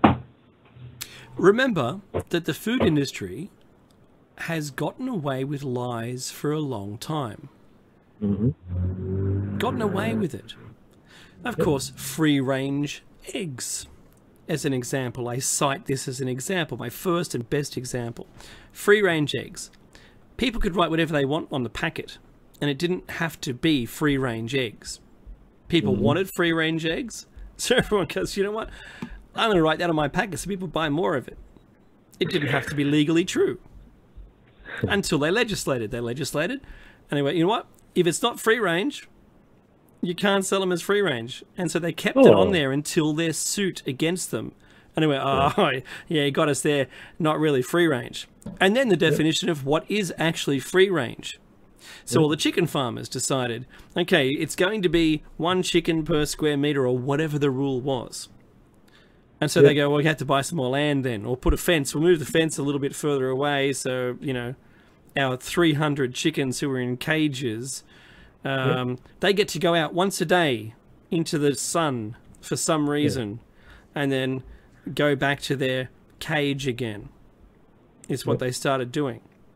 Just to to satisfy the free-range-ness of their advertising. Right. Well, what they're doing now, some egg companies, and I do buy their eggs, I admit, they offer webcam footage, live footage of their chickens. So you, on the package of eggs that you buy, 10, 12, whatever, 6 eggs, you can go to the website, and any time of day and night that's on, and you can see the chickens roaming around in the pasture, whatever the case may be, or sleeping in a roost, but they're caged chickens. Or you have friends that keep chickens at work. You'd be surprised. I mean, you do it yourself as well, Dave. You've got livestock. I've got 9 chooks. Yeah. See, exactly. And sometimes I buy honey and I buy eggs of a colleague at work. Because that's what he does. He's got a little plot of land, and then people are doing this more and more. In fact, you know, this whole home-produced food is our next point, which is a nice segue, I think. But it's something that people are becoming more aware of and are doing more. Now, in my garden, I've got aloe vera plants. I'm growing a lemon tree. I've got mint. I've got basil. I've got rosemary. And if you know rosemary, that's like a weed. It just grows. Like mint. I'm gonna I'm looking to grow more of that, grow more of that. And my wife's family, they certainly have a lot in their backyards, right? It's not to be stereotypical, but it's an Asian thing to do, to have these things growing in your house, right? And that's why I want to do it as well. But so the next point here, though, and we've seen it with water. We've seen that water for a while became illegal to be collected on your property. You could not collect your own rainwater, which I think has been overturned, but I don't care either way. It was an insane ruling, if you think about it, completely insane. So what we can be looking forward to, though, as the next point here, is the complete criminalization of home-produced foods and medicines, forcing total reliance on factory food production. So that's again, these are points that are looking into the future somewhat. And speaking of food, corrupt scientists, or maybe the experts that know better than we do, will soon insist that growing your own food is extremely dangerous. Ooh, it's dangerous. Because you might grow E. coli in your garden. Yes, that's clearly what's going to happen. With such absurd justifications, home gardening will be completely outlawed in many towns and maybe in countries as well. And those who try to secretly grow tomatoes will be arrested and imprisoned as if they were heroin smugglers. In fact, in Russia, they have these little dashas, I think they're called dashas, like little allotments outside the main cities, where they do exactly that. They grow their own stuff. In Germany, it's called a Schrebergarten, and it's very popular. In Berlin, it was massively popular due to the fact that it was blockaded for such a long time. But yeah, these Schrebergartens where people grow their own stuff, and in fact, you have a bit of land in Germany. You do grow your own stuff. In France, it's unthinkable not to do it. In Asia, anywhere in Asia, people will grow their own stuff, even if it's only a small little plot that they have. It's in the Western world, Europe, well, probably the UK and Ireland are going another way now again, but certainly America is going the opposite direction, right? In Australia, I see a lot more people growing natural foods, a lot more people, their own foods, right? Now, the idea of all this is to make the population completely dependent on centralized factory food production, which is a lot more profitable for the owners of the centralized factory food production facilities. In the same way, the population is currently dependent on centralized electricity and centralized fossil fuels. Now, and here, and this article is a bit before Tesla, we see a different trend emerging yet. And this is why I'm hopeful. See, all these things are future projections, but I'm hopeful yet because Tesla and his advanced battery technology now for the home as well, it's potentially taking us off the grid. You can now be off the grid and still enjoy all the amenities of our wonderful civilized world. Yeah. So there are ways that are changing. It's fantastic.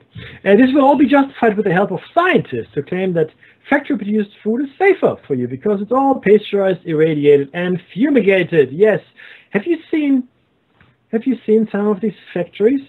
A friend of mine that I worked with some years ago worked for Arnott's, and he also worked for Campbell. Yes, you know, the soups and such. He goes, "Do you like Arnott's cookies?" He asked me one day. I said, "Oh, they're okay." Yeah, don't ever go to the factory. don't go there. Soups are being made country specific. Tomato soup in England will taste different to Germany, will taste different to Australia. And, you know, it's not a natural way that you change those flavors. Yeah, that's the thing. The problem is that if we have these centralized factory food production things, there's also the problem that things could go wrong. And all of a sudden, we have no food, Dave. No food at all. Well, we've seen where E. coli was actually in the production plant that produced meat pies, for instance. Exactly. And also a salad, a pre-packed salad at a large Australian grocery store.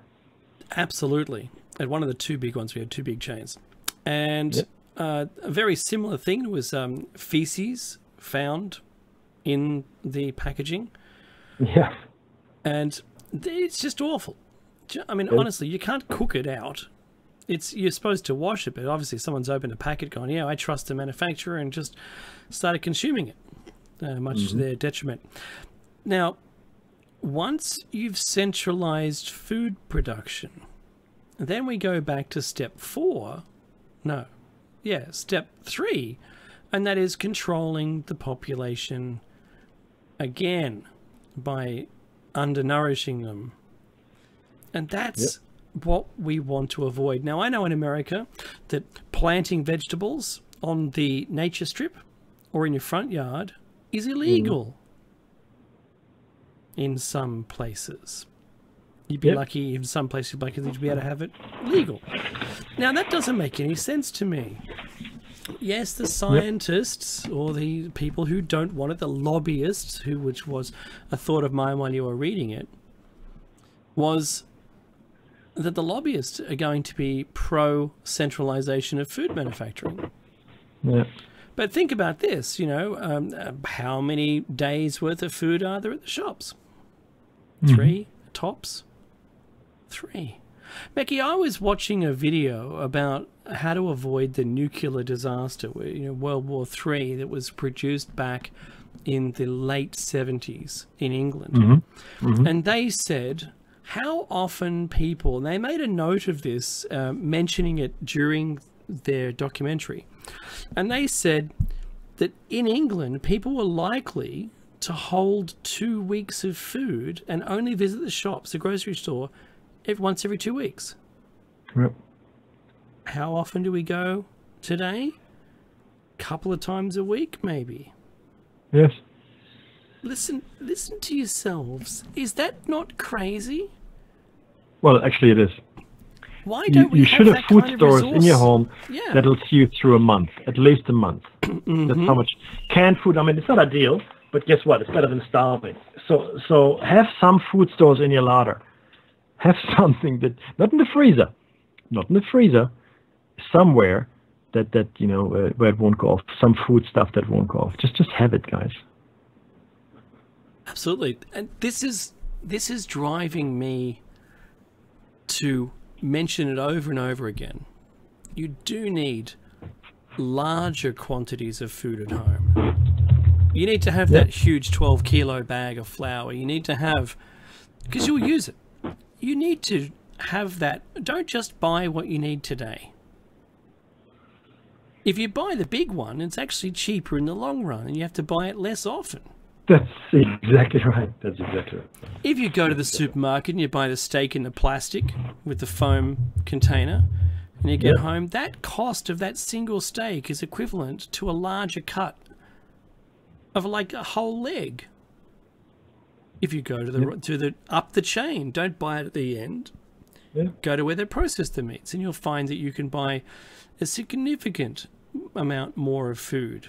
Yeah, and it'll last longer, and you'd have to visit less regularly. Yeah.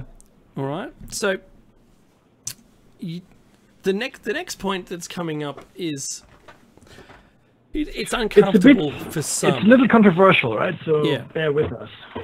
It's uncomfortable for some, and I know one of my friends actually it's their job to do flu shots and vaccinations, and every time I mention something on Facebook, rightly so,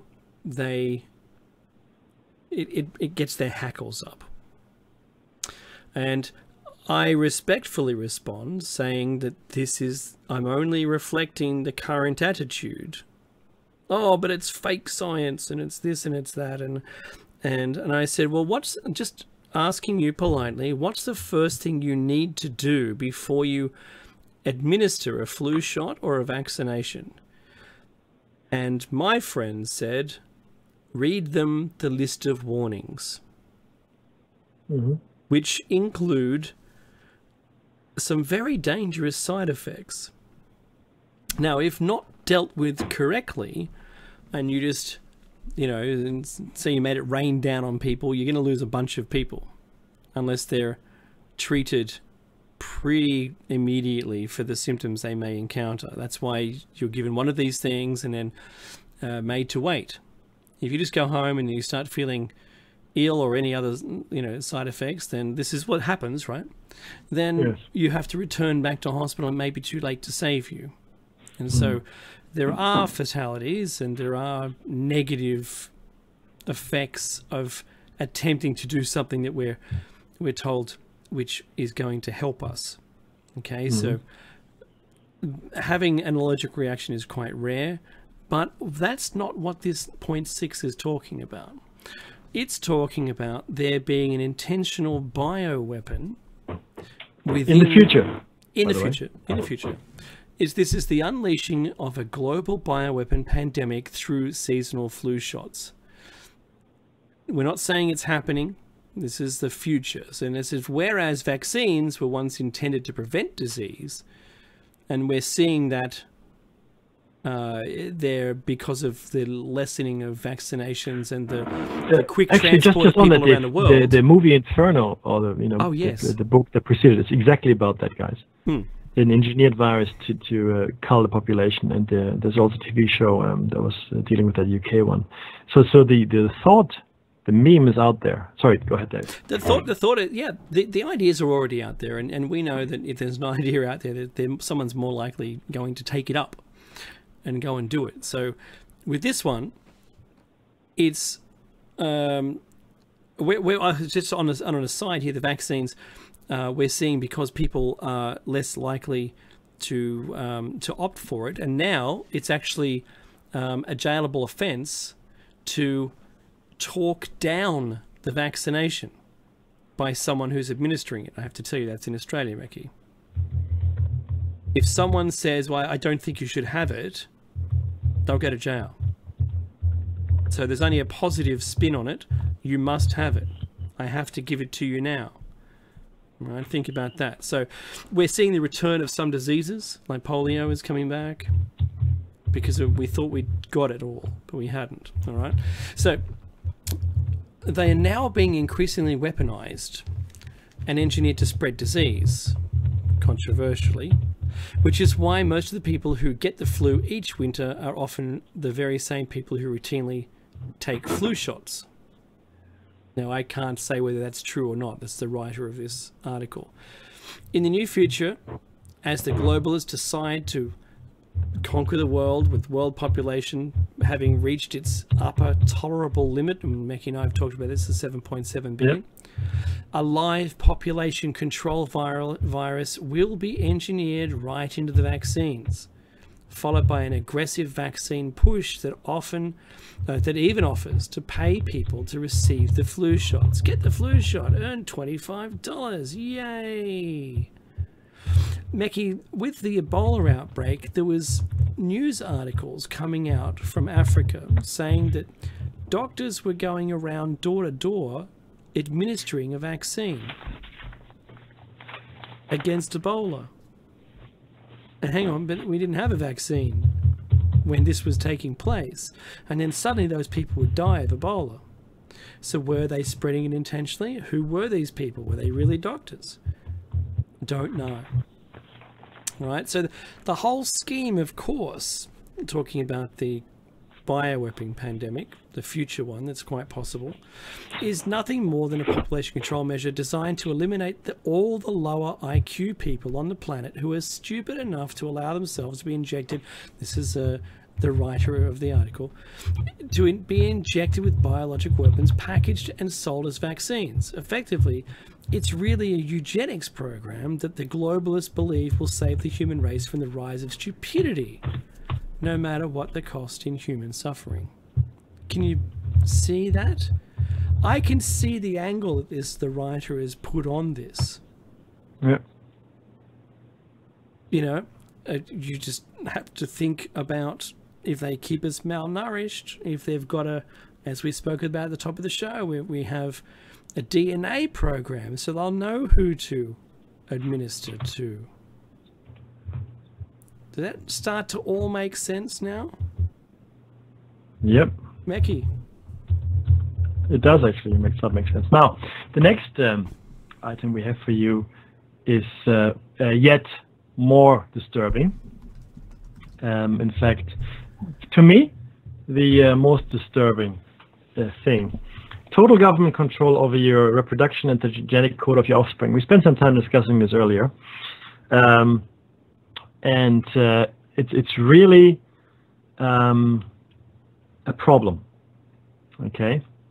Now, pairing up with a person of your choice, whom you might, call your loving partner, whatever, and producing your own random offspring will no longer be allowed under the scientific police state. In fact, a lot of science fiction stories, movies, and so forth have dealt with this subject ad nauseum. And it's now a meme, it's a mindset, a thought that is embedded in our society as something that might very well happen in the future. You look at any old science fiction movie, and they'll have some cloning in there, and they'll have controlled creatures. If you like Battle Mech, the book series, they were all clones, and they all belong to the same creche, or there was no family unit. Again, no family unit. Right, this is really the key thing here. And the reproduction must be carefully controlled through licensing and regulation to make sure that no unexpected results occur. The only thing that is not regulated or licensed today is, in fact, your ability to create offspring. You don't need to sit a test. You don't have to go through some kind of arduous process to, figure out who you are and what makes you tick. You can have kids whenever you so choose, as often as you want, in fact. If you're a man, you can make a kid 5 times a day. Well, if you're that athletic. But the point is that there's no regulation, and what we're seeing as a projection into the future potentially is there will be a controlled process, right? A reproductive policy that might be set, like in the movie Gattaca, which I thought was very interesting. I like that movie too. Maybe you have to request it. Maybe you have to set a test.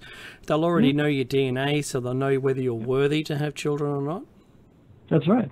That's exactly right. Right. So now, before having children, this is the text is going on here. Parents will need to apply to the government for permission to reproduce. Again, any of the shows set in the near future that you watch on TV have a theme of this kind, right? Unless there was some kind of catastrophe, aliens came down or whatever happened, right? At which point they will be genetically and cognitively profiled, then granted a reproduction classification status that must be strictly followed to avoid imprisonment. Well, the truth is this, while it isn't going down to the genetic level, China did introduce a one-child policy that was enforced in the cities, not so much in the countryside, but in the cities it was strictly enforced, with including forced abortions, and children once they had been born, even taken away from their parents and then put into the adopting service, whatever. But it actually happened. But you have to think about, Maggie, what the result of that was that there was a glut of males because people didn't want to have a female because their family name would get cut off. Yeah, that's right. The 6 million Chinese men, or last time I looked 5-6 years ago when I did the research, that will never find a Chinese woman in China. 6 million. There's usually it's like a 50-50 split. It's amazing how that works in nature. And our reproductive rate is about 50-50 girls, boys. After wars, the ratio of male children to female children, and I studied this, goes up dramatically. How on earth do we know to make more boys than girls after wars? That's right. Now, again, you can argue that there's no guidance, whatever, and it's all good. But the point is these facts exist. Now, people, and back to the text we go, who show rebellious tendencies and speak out against the state will be denied reproduction privileges. That's you and me, Dave, in case you're wondering. Only the most obedient, white-skinned, do-gooder mind slaves, maybe blue-eyed and blonde-haired, we should add here, will be granted reproduction privileges, and they will gladly copulate and raise yet more babies to be sacrificed to the state as the next generation of mind slaves. Now, clearly in the future, but not so far in the future that we cannot see it coming. It's a real pickle, this one. It's a real pickle. Oh, we only got 3 minutes. That's it's on the horizon, though, Mickey. We can see it. It's on the horizon. We can, absolutely. And by the previous topics we've talked about, it's probably going to be genetically modified. Yeah. It'll be selected. They'll tell us who you have to complicate. There's no Freudian slip. Copulate with. Thank you, Brain, for that. Yeah. And that will be it. The government, the corporation, because it's a corporation. The corporation will tell you who to copulate with. It'll set you up. It'll say this is your ideal person, and that's the end of that. We've seen that in science fiction as far back as the 70s. Yeah. So I know. that is something else. You have to. Honestly, these are instruction manuals that they're using. We brought up 1984 initially because it was a good book, and the guy was a visionary, and he saw all these things, and it's not just this, but Lord of the Flies. What was the other one, Mickey? His other no. No, not Logan's Run. But George Orwell's vision. So there's 1984 and Brave New World. Brave New World, and the other one. There was another one as well. So he was able to see a future and contrast it against the current and all the ideals, and as fictional as it seemed at the time that we would ever allow, and that's the point of all of this, we would never allow any of that to happen. Wow. And guess what? We did. Donate if you can. I think we didn't mention it. This is Listener Funny Radio. Give as much as you can. Please, please, please. Absolutely, and our website also has a donate button if you care to donate there as well. Stay tuned for a round table.